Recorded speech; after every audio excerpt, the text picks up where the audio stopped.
નમસ્કાર મિત્રો, મારી યુટ્યુબ ચેનલમાં તમારું સ્વાગત છે. આજે આપણે વાત કરશું બાબરાથી ગોંડલ જતી બસમાં બનેલી એક ઘટના વિશે.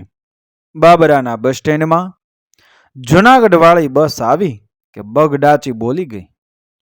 બસ આમે ઉપરથી જ ફૂલ હતી અને નીચે ઘણા બધા મુસાફરોને આજ બસમાં જવું હતું. દરવાજો ખુલ્યો કે ના ખુલ્યો, બસની અંદરના અમુક મુસાફરો નીચે ઉતર્યા કે ન ઉતર્યા, નીચેથી ચડવા વાળાની વીસ એકદમ વધી ગઈ હતી. હતો તો શિયાળાનો સમય, પણ વાતાવરણમાં ગરમી હતી અને મુસાફરોની બોલચાલથી વાતાવરણે વધારે ગરમી પકડી. ત્યાં હાથમાં નાનકડું બેટરીથી ચાલતું એ લાઉડ સ્પીકર લઈને એક ભાઈ બસની આજુબાજુ આંટા મારતો બોલી રહ્યો હતો. ચા પાણી માટેનો હોલ્ડ છે 15 મિનિટનો. બસ પછી આગળ ક્યાંય ઊભી નહીં રહે. ચા પાણીનો હોલ્ડ છે 15 મિનિટનો. ચા પાણી નાસ્તો, ગરમા ગરમ ભજીયા, પકોડા અને પફ મળશે એસટી બસ સ્ટેન્ડની કેન્ટીનમાં. ચા પાણીનો હોલ્ડ છે, ચા પાણીનો હોલ્ડ. અમુક વળી બીજાને ભલામણ કરીને નીચે ઉતર્યા. સાંકળ મોકળ સૌ ગોઠવાયા. નાના છોકરાઓ રડ્યા પણ ખરા. અમુકે વળી એને બિસ્કિટ આપીને શાંત કર્યા. અમુકે એના બાપના લાફા ખાઈને શાંત થયા. વાતાવરણમાં કોલાહલ હતો. 15 મિનિટનો હોલ્ટ અડધી કલાકે પૂરો થયો અને બસ આંચકા સાથે ઉપડી અને નાસ્તાના સ્વરૂપમાં ભરપૂર ભોજન લીધેલા કંડક્ટરે ટિકિટ કાપવાનું શરૂ કર્યું.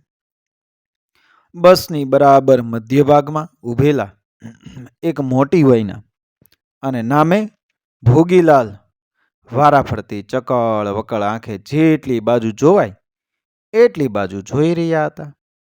અને અચાનક જ ભોગીલાલે બૂમ પાડી, એ કંડક્ટર, બસ ઊભી રાખો તો. આગળ લાલ શર્ટ પહેરેલા ભાઈએ એની આગળ ઊભેલા ભાઈના વાલા ખિસ્સામાંથી પાકીટ કાઢી લીધું છે. બસ ઊભી રાખો. અને આટલું સાંભળીને બસમાં હોહા મચી ગઈ. કંડક્ટર હજુ કશું સમજે એ પહેલા જ એક યુવાને બસની ટોકરી વગાડી અને બસ ઊભી રહી.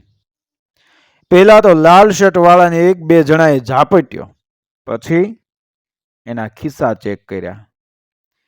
એની આગળના ભાઈનું પાકીટ તો મળ્યું, પણ સાથોસાથ બીજું એક પાકીટ મળ્યું.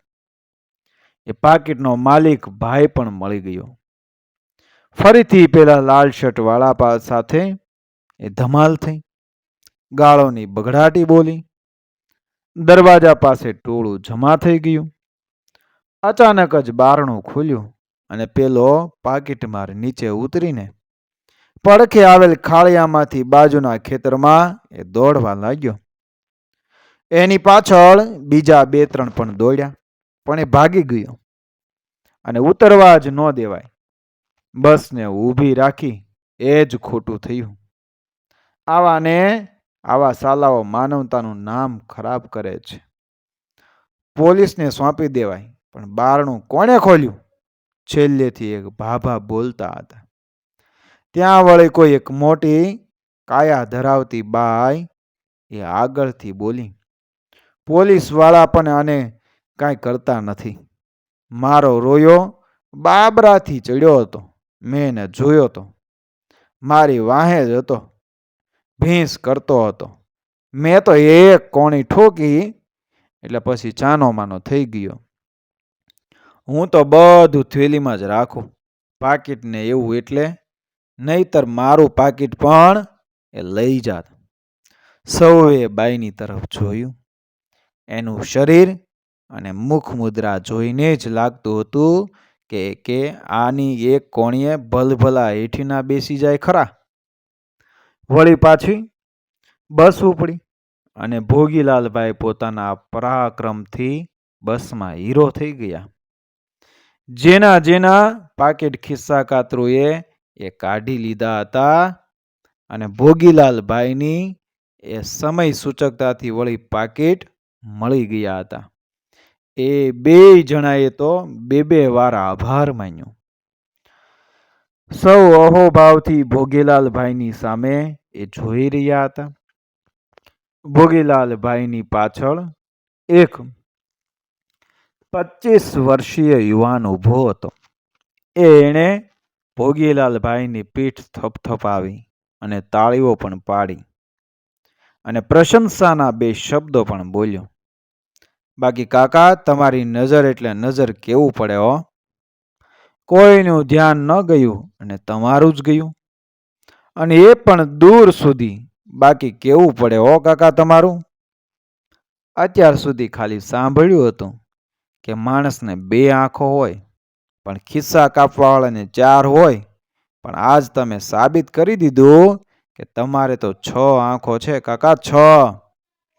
હવે હું તમને શું કહું? શું નામ તમારું? ઓ, રજની એમને? તો હું તમને શું કહું રજનીભાઈ, મારી 6ઠી જ બસમાં થઈને એમ માની લ્યો ને તો પણ ચાલે. મને બધી નાનપણની ટેવ છે. નાનપણથી બસમાં અને ટ્રેનમાં રખડ્યા કરું છું. હવે હું તમને બીજું તો શું કહું રજનીભાઈ? પણ હાયા કરે માતાજીની દયાથી. ભોગીલાલભાઈએ મોટા અવાજે વાત કરી. આજુબાજુવાળાએ વાતને વધાવી લીધી. બસ પછી તો ભોગીલાલભાઈએ પોતાના બિઝનેસ વિશે કહ્યું. નાનપણથી સેલ્સમેનનો ધંધો કર્યો એ કહ્યું. અગરબત્તી વેચતો, પેન પણ વેચેલી. ખાલી ગુજરાત નહીં, પેન વેચવા માટે ઇન્દોર, રતલામ અને ભોપાલ સુધી ગયા હતા. ત્યાં પણ એણે ખિસ્સા કાતરું પકડ્યા હતા. એની કહાનીઓ પણ કીધી.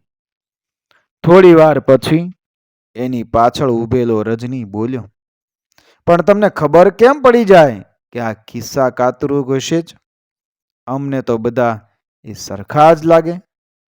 ભગવાને નક્કી તમારામાં કોઈ વિશેષ ખૂબી નાખેલી છે. એ બધું અનુભવે સમજાય. હવે હું તમને શું કહું, પણ તમે જ્યારે વાત ઉચ્ચારી જ છે ત્યારે કહી દઉં કે કાળા કામ કરવાવાળા, જાકોબના ધંધા કરવાવાળા મારા રડારમાં તરત જ આવી જાય. હું ઘણી શરત પણ જીત્યો છું. માણસની સામે 10 મિનિટ હું ઊભો રહીને ત્યાં જ એનો તાગ મેળવી લઉં કે આ ભાઈ કે બાઈ કેટલા પાણીમાં છે. બોલો લ્યો. હજી મહિના પહેલાની વાત. એ મારા ગામમાંથી એક ભાઈ સાથે હું રાજકોટ ગયો હતો. એને ઓઇલ એન્જિન લેવું હતું. અમે ઓઇલ એન્જિન પસંદ કરીને એ ભાવનગર રોડે ઊભા હતા. એ સામે 3 સ્ત્રીઓ ઊભેલી. અંધારું થવા આવ્યું હતું અને મારી સાથે આવેલ ભાઈને કહ્યું કે પેલી ગુલાબી સાડીવાળી છે ને, એ બાઈના લખણ મને સારા નથી લાગતા.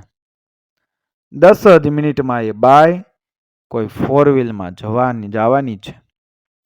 એ ન માન્યા અને અમે 500 રૂપિયાની એ શરત મારી. હજુ 10 મિનિટ પણ ન થઈ અને કાળી ફોર્ડ ફિએસ્ટા એ આવી. એમાંથી એક ભાઈ ઉતર્યો. 2-3 મિનિટ વાતચીત થઈ અને પેલી બાઈ એમાં બેસી ગઈ. બોલો, હું 500 રૂપિયા જીતી પણ ગયેલો. બોલો રજનીભાઈ, હવે આથી વધારે હું તમને શું કહું? ભોગીલાલભાઈએ આખો ઘટનાક્રમ રજૂ કર્યો અને રજનીની આંખો પોળી થઈ ગઈ. કાકા, તમારી પાસે ગજબનું જ્ઞાન છે અને દુનિયાદારીનો અનુભવ છે. કોઈ લાંબી મુસાફરીએ જવું હોય અને તમારા જેવા હારે હોય તો પછી કોઈ કાળે છેતરાવાનો આવે જ નહીં, એ પાકું. તમે એટલે અનુભવનો ખજાનો હો ભોગીલાલ કાકા. બાકી આજ મારે તો દિવસ સુધરી ગયો તમારી સાથે વાત કરીને. વળી તરત જ ભોગીલાલભાઈએ આગળ વાત ચલાવી. હવે હું તમને બીજું તો શું કહું, પણ તમે કહો છો તેમજ મને લોકો બહાર જવું હોય તો મને સાથે લઈ જાય છે. મારે કોઈ ખર્ચો જ નહીં.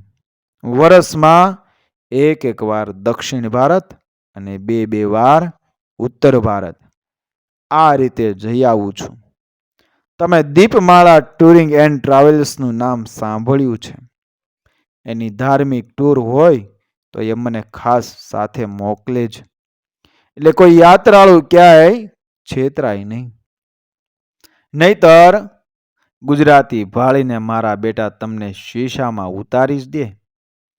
હવે હું તમને વધારે તો શું કહું, પણ 2 મહિના પહેલા જ હું આવી જ રીતે એક જાત્રાળુની બસમાં નાસિક ગયો હતો. ત્યાંથી અમે બધા શિરડી જતા હતા અને એક પોલીસ ચોકી પર બસ રોકી અને 10,000 માંગ્યા. મેં સીધો જ મોબાઈલ કાઢ્યો અને દેવેન્દ્ર ફડણવીસનો નંબર લગાવ્યો અને મરાઠી ઠોલાને મરાઠીમાં જ કીધું કે હું સીએમને ફોન લગાડું છું. તારે દીકરા હવે યવતમાલમાં જવાનું છે. સસ્પેન્ડ થઈને ધ્રુજી ગયો અને ધનુર ઉપડ્યું હોય એમ મારા પગમાં પડી ગયો. અમારી બસમાં જેટલા બેઠા હોય એ બધાએ આ જોયું. એ મરાઠી ઠોલાએ પછી મને પરાણે બટેટા પોવા અને ચા પાઈ અને વળી હાથ જોડ્યા. બોલો હવે આનાથી વધારે તમને હું શું કહું? રજનીભાઈ, તે ખરેખર તમે દેવેન્દ્ર ફડણવીસને વ્યક્તિગત ઓળખો છો? રજનીભાઈએ વિસ્મયથી કહ્યું. જવાબમાં ભોગીલાલભાઈ હસ્યા અને બોલ્યા, એ બધી સિક્રેટ વાતો છે. જો આ મારો મોબાઈલ છે ને, એમાં બધા જ મુખ્યમંત્રીના અસલી નંબર છે. એસપી અને કલેક્ટરના પણ અસલી નંબર છે. સામેવાળાને નંબર ચેક કરવા હોય તો પણ એ કરી લે. પછી આત્મવિશ્વાસથી ફોન લગાવવાનો. પણ આ ફોનની એક ખાસિયત છે કે આના સિમ કાર્ડમાં એ 2 વર્ષથી બેલેન્સ જ નથી અને નંબર જ ડાયલ થાય, બાકી ફોન લાગે જ નહીં. મારા ખ્યાલથી કાર્ડ પણ કદાચ બંધ થઈ ગયું હોય, પણ આ કિમિયો એટલો કારગર નીવડે છે કે અમને રોકવા વાળો સામેનો માણસ એ ખોટી રીતે જ પૈસા લેવાનો હોય એટલે ખોટાની માને ખોટો પરણે એ ન્યાયે આપણી ભક્તિ હાલી જાય છે. આ બધા જીગરના નાણાં જોઈએ. દુનિયા નજીકથી જોવી પડે. આખા ભારતમાં ચપ્પલ ઘસવા પડે. બીજું તો તમને શું કહું રજનીભાઈ? ભોગીલાલભાઈ એક પછી એક એ રહસ્યના પડળો ખોલી રહ્યા હતા. રજનીને તેની વાતમાં ખૂબ જ રસ પડતો હતો. બસ ચાલતી હતી. એક પછી એક ગામ વટાવતી જતી. બસ હવે રામોદ ગામ વટાવી ચૂકી હતી. હવે ઘોઘાવદર પછી એ ગોંડલ આવવાનું હતું. રજની બોલ્યો, મારા એક કાકા તમારી જેમ જ હોશિયાર પણ 1 મહિના પહેલા જ ભરૂચથી સુરત વચ્ચે લૂંટાઈ ગયા. આમ તો એ ક્યારેય લૂંટાય નહીં, પણ કોણ જાણે એ વખતે કેમ થાપ ખાઈ ગયા, ખબર જ ન પડી. તરત જ ભોગીલાલભાઈ બોલ્યા, તો એ હોશિયાર ન કહેવાય. બાકી હોશિયારી એક એવું સોનું છે કે જે ક્યારેય કટાય જ નહીં. બાકી ઘણીવાર પિત્તળ કે તાંબા ઉપર સોનાનો ગિલેટ ચડાવ્યો હોય એવી હોશિયારી ખરા સમયે કામમાં નથી આવતી. પણ તમે આખી વાત કરો તો મને ખબર પડે કે શું થયું હતું તમારા કાકાની સાથે. અને રજનીએ વાત શરૂ કરી કે મારા કાકા સુરત વડોદરા બસમાં બેઠા અને ભરૂચ જતા હતા. ભરૂચની પ્રખ્યાત હાજમાં શીંગ આવે ને એ મારા કાકા યુરોપના કન્ટીનમાં નિકાસ કરે. આમ તો બધો વહીવટ કેશથી જ એ કરતા, પણ તોય 1 લાખ જેવી રકમ એ ખિસ્સામાં નાખીને જતા હતા. બસમાં જગ્યા નહોતી અને સાવ અચાનક જવાનું થયું. આમ તો એ કાર લઈને જ જાય અથવા ટ્રેનમાં જતા, પણ કાર સર્વિસમાં આપેલી અને રેલવે સ્ટેશન આઘું પડે એટલે કામરેજથી એ બસમાં બેઠા અને ઊભા ઊભા જ મુસાફરી કરતા હતા. એની પાછળ એક મોટી ઉંમરનો વ્યક્તિ ઊભો હતો અને એ અંકલેશ્વર ઉતરી ગયો. ભરૂચ મારા કાકા ઉતર્યા અને એક રિક્ષા બાંધીને ખારીસિંગ વાળાની દુકાને પહોંચ્યા અને ભાડું આપવા માટે પાછળના ખિસ્સામાં હાથ નાખ્યો ત્યારે ખબર પડી કે પાછળના 2 ખિસ્સા કપાઈ ચૂક્યા છે. 1 લાખની રકમ ગાયબ થઈ ગઈ છે. આગળના ખિસ્સામાં જોયું તો એકે 52 પત્તામાં આવે ને પેલું ગુલામનું પાનું એ હતું અને એની એક સાઈડ લખ્યું હતું 52 ચોરનો જમાદાર. મારા કાકા સમજી ગયા કે પેલો અંકલેશ્વર ઉતર્યો એના જ એક આમાં હતા. ખિસ્સા કાતરું તો ઘણા જોયા, પણ આ ખિસ્સા કાપીને પોતાની નિશાની 52 ચોરનો જમાદાર લખેલું કાર્ડ પણ મૂકી જાય એ પહેલી વાર સાંભળ્યું. એમ મારા કાકા કહેતા હતા.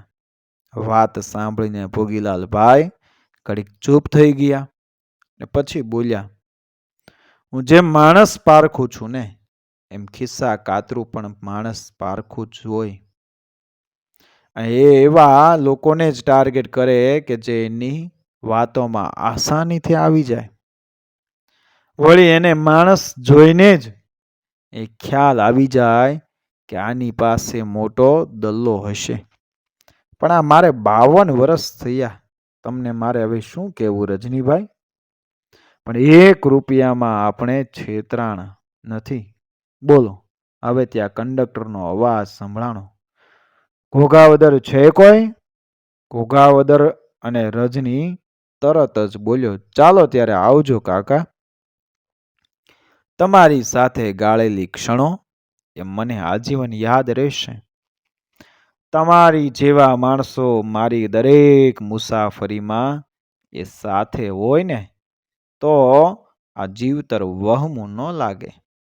ચાલો ત્યારે આવજો કાકા. બાકી તમારી પાસે જ્ઞાન અને અનુભવ એમ બેવડો ખજાનો અને જિંદગીનો અસલી નિચોડ છે, એની ના નહીં. આટલું કહીને ફટાફટ રજની ઉતરી ગયો અને ઉતરીને પણ એ ભોગીલાલભાઈ સામે હાથ હલાવતો રહ્યો. બસ હવે આગળ ચાલી. 5 જ મિનિટમાં ગોંડલ આવ્યું. ગોંડલમાં તમે આટકોટ બાજુથી જાઓ ને તો ગોંડલ આવતા પહેલા આખા ગોંડલના કચરાની ભયંકર દુર્ગંધ આવે અને પછી ગોંડલ આવે. એ રોડની સાઈડમાં આખા ગોંડલનો કચરો નાખવામાં આવે. કેમ નાખવામાં આવે છે એ ગોંડલવાળાને પણ ખબર નથી. ગોંડલ આવ્યું, બસ પાંજરાપોળ પાસે ઊભી રહી. ભોગીલાલભાઈને કાપડની ખરીદી કરવી હતી એટલે એ પાંજરાપોળના સ્ટોપે ઉતરી ગયા. ઉતરીને એ આગળ ચાલ્યા. જમણી બાજુ કાપડ બજારનો ખાંચો આવતો હતો. ત્યાં એક ખૂણામાં પાનની દુકાન હતી.